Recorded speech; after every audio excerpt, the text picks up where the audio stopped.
না বুড়ো হয়ে গেছে? কথা বলেন না কেন? আল্লাহ কি বুড়ো হয়েছে?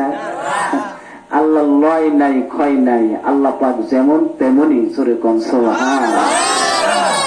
মানুষ বৃদ্ধ হয়, আল্লাহ বৃদ্ধ হয়? একই পাতিলে খায়, একজন যুবক হয়, একজন বুড়া হয়, ঠিক না বেশি? কিন্তু আল্লাহ পাক একবারে স্বয়ং সম্পন্ন। আল্লাহ পাক কি স্বয়ং সম্পন্ন? আল্লাহ পাক কোন মাখলুকের কাছে মুহতাজ না। আল্লাহ পাক যেটা করবে একাই 100। জোরে কোন সুবহানাল্লাহ। এরকম ভাবে মুহাম্মদ সাল্লাল্লাহু আলাইহি ওয়াসাল্লাম সিজদার মধ্যে পড়ছেন, বিপদে পড়ে গেছেন।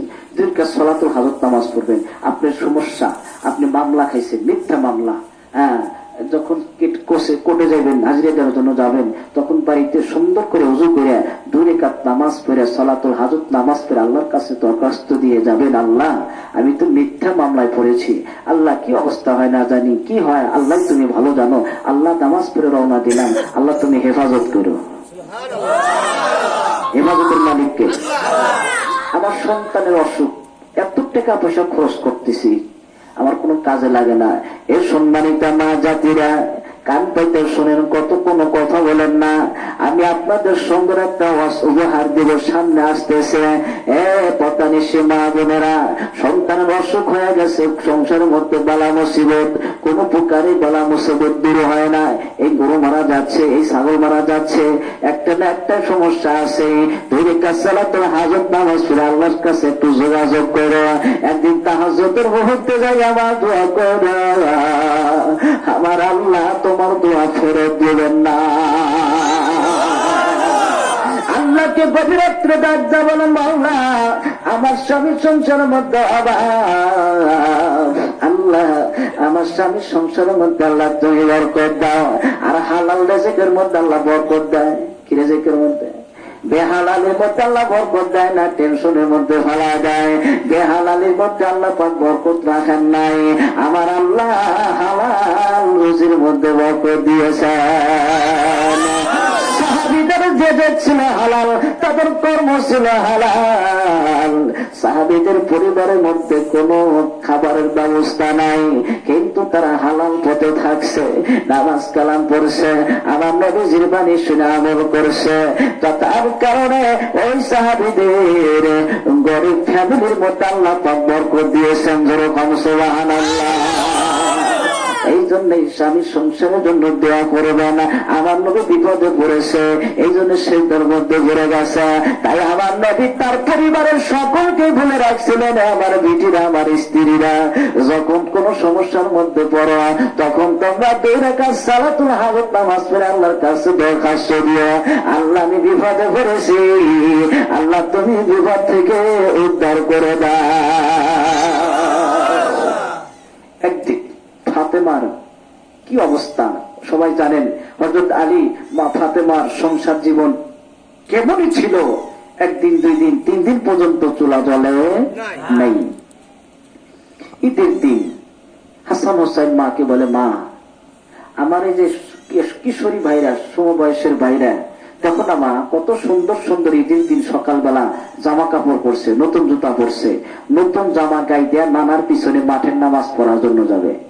মা আমাদের জন্য আল্লাহ মা তুমি একটু নতুন কাপড় তুমি ব্যবস্থা করে দাও, নতুন কাপড় কিনে দাও, একটু সুন্দর করে একটা জুতা কিনে দাও। ফাতেমা তো জোড়া চোখের পানিগুলো জল জল করে ছেড়ে দিয়ে খাইবে। আমার বাড়িতে কোনো টাকা পয়সা নাই, কোন অর্থ সম্পদ নাই। এ পর্দানিসী মা বোনেরা একটু গভীর খেয়াল দেওয়া শোনেন মা। খেয়ালে আউলিয়া হয়, বেখেয়ালে শয়তানিয়া। খেয়াল করে শোনেন মা, আমলকারী হয়ে যাবেন, জাহেদা আবেদা হয়ে যাবেন, ফাতেমার মতো আমলকারিনী হয়ে যাবেন, আয়েশা সিদ্দিকার মতন আমলদারি হয়ে যাবেন, বারহিমার মতো আমল হয়ে যাবেন, বাবুল কিসের মতো আপনি আমলদারি হয়ে যাবেন না। এত গভীর মনোযোগ দিয়ে শোনেন মা। শুধু গল্প গুজল ফুকি করেন না, সারাদিন তো গল্প করেন, আলাপ আলোচনাই করেন। যতক্ষণ পর্যন্ত কোরআনের বাণী এখান থেকে তাফসীর হবে, মনোযোগ দিয়ে শোনেন মা। এবার মা ফাতেমা তো জোড়া চোখের পানিগুলো সিঁড়ি দিয়ে কান্দে হাওলা।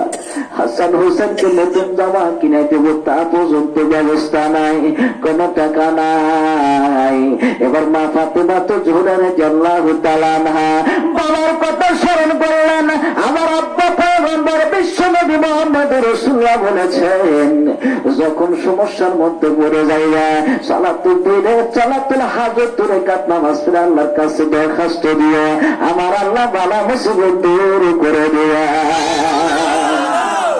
হাসান হোসেনের মা বিপদে পড়ছে কি পড়ে নাই, ভালো করে গভীর মনোযোগে শোনেন। আমি কিন্তু মূল আলোচনা এখনো আসি নাই, আমি আলোচনায় কোনো কিন্তু আসি নাই।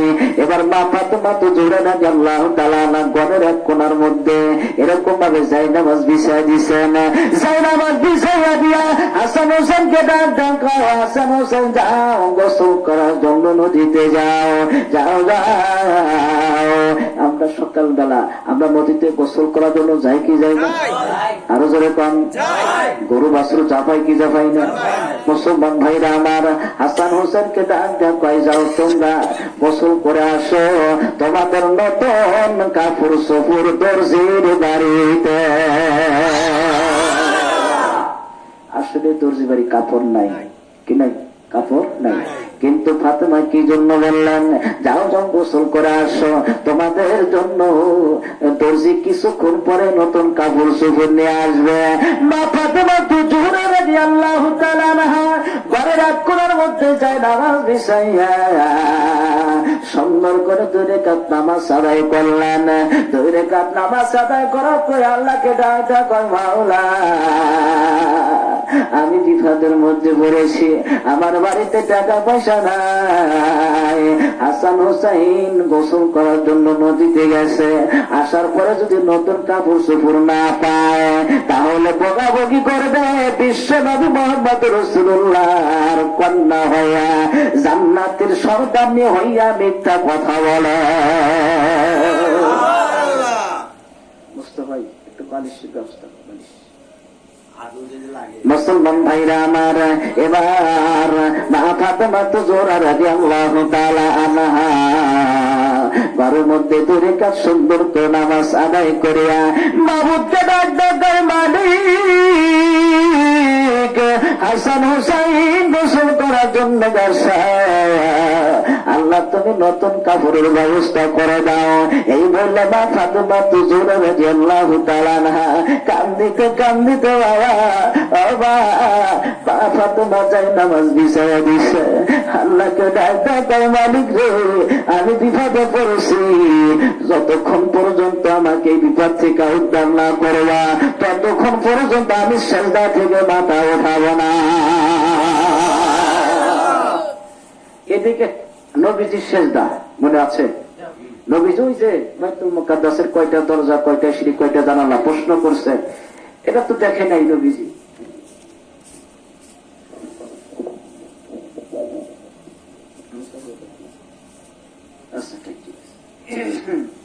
একটু জিকির করেন লা ইলাহা ইল্লাল্লাহ। মাগুরেরা সব বসে নাকি বসে না? লা ইলাহা ইল্লাল্লাহ, আরো জোরে লা ইলাহা ইল্লাল্লাহ, লা ইলাহা ইল্লাল্লাহ। মদিনারে মতন কোনা শহর নাই, আছে? কথা বলেন, আছে? মদিনা কি শহর আমাদের ঢাকা রাজধানীর মতো? তাই কবি কত সুন্দর করে বলেন, মদিনারে মতন কোনা শহর নাই, জমজমেরি মতন কোনা পানি নাই। ঠিক না ভাই? জমজমের মতো পবিত্র পানি কি দুনিয়া আছে? জমজমের পানি খাইলে গুনাহ মাফ হয়, জোরে কান মারহাবা। রোগান্ত ব্যক্তি যদি রোগী মানে যদি ওই যে কাউসারের পানি ওই জমজমের কোণে যদি পান করে তাহলে ওই ব্যক্তি রোগ মুক্তি হয়ে যায়। এই জন্য জমজমের মতো পানি আর দুনিয়ায় নাই, ঠিক না বাকি? জমজমেরই মতন কোন পানি নাই, ঠিক না বাকি? কোরআনেরই মতন কোন কেতাব নাই, আছে আছে? কোরআনেরই মতন কোন কেতাব নাই, নামাজেরই মতন কোন ইবাদত নাই, নামাজেরই মতন কোন ইবাদত নাই। লা ইলাহা ইল্লাল্লাহ, আর জোরে লা ইলাহা ইল্লাল্লাহ, সুবহানাল্লাহ ওয়ালহামদুলিল্লাহ, লা ইলাহা ইল্লাল্লাহ, জোরে লা ইলাহা ইল্লাল্লাহ। একটু আওয়াজ করে আপনারা কালেমা পড়েন, কারণ আমার ওয়াজ রেকর্ডিং হচ্ছে, সারা বিশ্বের মানুষ শুনবে ইনশাআল্লাহ। এই জন্য আওয়াজ দিয়ে মহব্বত একটু জিকির করেন, লা ইলাহা ইল্লাল্লাহ, আর জোরে লা ইলাহা ইল্লাল্লাহ, লা ইলাহা ইল্লাল্লাহ, লা ইলাহা ইল্লাল্লাহ মুহাম্মদ রাসূলুল্লাহ সাল্লাল্লাহু আলাইহি ওয়াসাল্লাম। আল্লাহ পাকের কি রহমত, এই কুয়াশা শীত থাকাই গেল না, এখন কিন্তু কুয়াশা নাই, আমার গরম লেগে গেছে। সুবহানাল্লাহ, সব কিছুর ব্যবস্থার মালিক কে? আল্লাহ। সব কিছু হাজত পূরণ করে দেয়নি কে?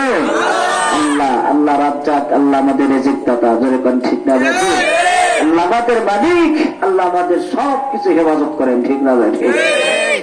যদি নাই হইতো, যদি তাই আল্লাহ হেফাজত যদি নাই করতো, এই ছোট্ট ছোট্ট বাচ্চাদেরকে বিছনায় শোয়া রাখেন, ওই তাকে যান, ওখানে যান, যদি ইচ্ছা করে একটা পোকা একটা কেরা যদি কানের মধ্যে যায়, ঠেকানোর সাধ্য আছে? রাত্রে আমরা ঘুমায় যাই, একটা যদি একটা পোকায় যদি কানের মধ্যে যায়, ঠেকানোর কোন ক্ষমতা আছে? আল্লাহ রাব্বুল আলামিন এই ফেরেশতা দিয়া আমাকে আপনাকে হেফাজত করতেছে, জোরে কোন সুবহানাল্লাহ। একটা পোকাও যেরকম একটা যে কি পোকা বেরা কয় যে ওই যে আপনার রেলগাড়ির মতো পা কেল্লা, এই কেল্লা কিন্তু বাড়িতে সবসময় দেখাই যায়, যা কি যায় না? একটা কেল্লা যখন কানের দিকে যাইতে যায়, ফেরেশতা সেখান থেকে সরা দেয়, জোরে কোন সুবহানাল্লাহ। রাগ করতেছেন? রাগ করতেছেন? মুসলমান ভাইরা আমার, আমি কিন্তু নবীজির সেজদার মধ্যে আছে, আবার ফাতেমাও সেজদার মধ্যে। নবীজি বিপদে পড়ছেন, ফাতেমা বিপদে পড়ছেন, ঠিক না ভাই? আলোচনা করবো, চলবো? হ্যাঁ মুসলমান ভাইরা ফাতেমা তো রাদিয়াল্লাহু তাআলা আনহা এরকম ভাবে কান্দিতে কান্দিতে যাই নামাজ ভিজা দিয়েছে, আল্লাহকে ডাক কয়, মালিক আমার আব্দুল তুমি কবুল করে নাও। আল্লাহ পাক তার দোয়া কবুল করে নিয়েছেন। আল্লাহ জিবরাইল আলাইহিস সালামকে ডাক কয়, যাই জিবরাইল যাও যাও, ফাতেমা চোখের পানিগুলো ছেড়ে দিয়ে কান্দিতেছে, তাই না?